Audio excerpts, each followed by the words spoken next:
ED ഉദ്യോഗസ്ഥരെ ആക്രമിച്ച കേസിൽ സർക്കാരിന് ഹൈക്കോടതിയിൽ വിമർശനം. ഉദ്യോഗസ്ഥർക്ക് ഗുരുതര പരിക്കാണ് എന്ന് സർക്കാർ കോടതിയിൽ പറഞ്ഞു. എന്നാൽ ആ പരിക്കേറ്റതിന്റെ മെഡിക്കൽ രേഖ എവിടെയെന്ന് കോടതി ചോദിച്ചു.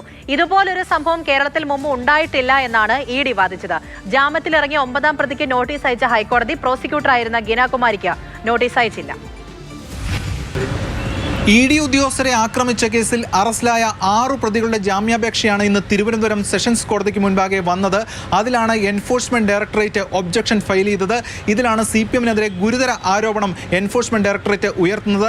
ED ഉദ്യോഗസ്ഥർക്ക് നേരെ നടന്നത് രാഷ്ട്രീയ ആക്രമണമാണ് എന്ന കാര്യമാണ് എൻഫോഴ്സ്മെന്റ് ഡയറക്ടറേറ്റ് മുന്നോട്ട് വയ്ക്കുന്നത്. CPM-ന്റെ ഭാഗത്ത് നിന്ന് ക്രിമിനൽ ഗൂഢാലോചന ഉണ്ടായിട്ടുണ്ട് എന്ന കാര്യം ഇതിൽ ചൂണ്ടിക്കാണിക്കുന്നു. ഇതിൽ കോ അക്യൂസ്ഡിനെ അടക്കം പിടിക്കാനുണ്ട്.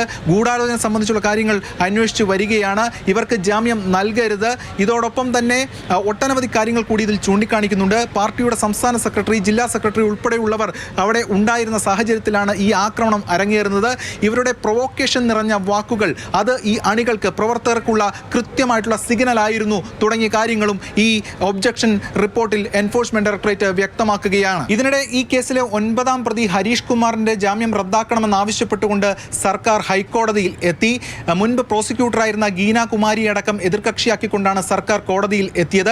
ഹൈക്കോടതിയിൽ പ്രധാനമായും സർക്കാർ പറഞ്ഞത് ഇത് ഒരു സംഘടിത ആക്രമണമാണ് പ്രതികളുടെ ഭാഗത്തു നിന്നും ഉണ്ടായിരിക്കുന്നത്. ഇവരുടെ ഫോണുകൾ പരിശോധനയ്ക്ക് അയച്ചിരിക്കുകയാണ്. മാത്രമല്ല ആയുധങ്ങൾ ഉൾപ്പെടെയുള്ളവയുമായി ED സംഘത്തെ ആക്രമിച്ചിട്ടുണ്ട് ഈ പ്രതികൾ.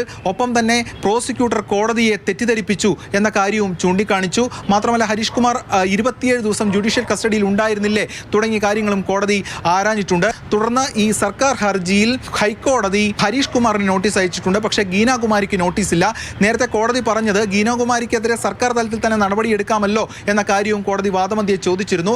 അതിനിടെ CMRL എക്സാലോജിക് ഇടപാട് കേസിൽ ജോയിന്റ് MD ആയിട്ടുള്ള ശരൺ കർത്തയെ എൻഫോഴ്സ്മെന്റ് ഡയറക്ടറേറ്റ് ഇന്ന് കൊച്ചിയിൽ വിശദമായി തന്നെ ചോദ്യം ചെയ്തു. നിർണായക ചോദ്യം ചെയ്യൽ നടപടികളാണ് ഉണ്ടായിരിക്കുന്നത്. കാരണം ഈ കേസിൽ അന്വേഷണം വിപുലീകരിച്ച് മറ്റൊരു തലത്തിലേക്ക് എൻഫോഴ്സ്മെന്റ് ഡയറക്ടറേറ്റ് പോവുകയാണ്. ആ ഘട്ടത്തിലാണ് ഈ ചോദ്യം ചെയ്യൽ ഇപ്പോൾ നടന്നിരിക്കുന്നത്. മാത്രമല്ല വീണയെ വീണ്ടും 3ാം ഘട്ടത്തിലുള്ള ചോദ്യം ചെയ്യലിലേക്ക് പോകുന്നതിന് മുന്നോടിയായിട്ടാണ് ഇപ്പോൾ ശരൺ കർത്തയെ എൻഫോഴ്സ്മെന്റ് ഡയറക്ടറേറ്റ് വിശദമായി ചോദ്യം ചെയ്തിരിക്കുന്നത്.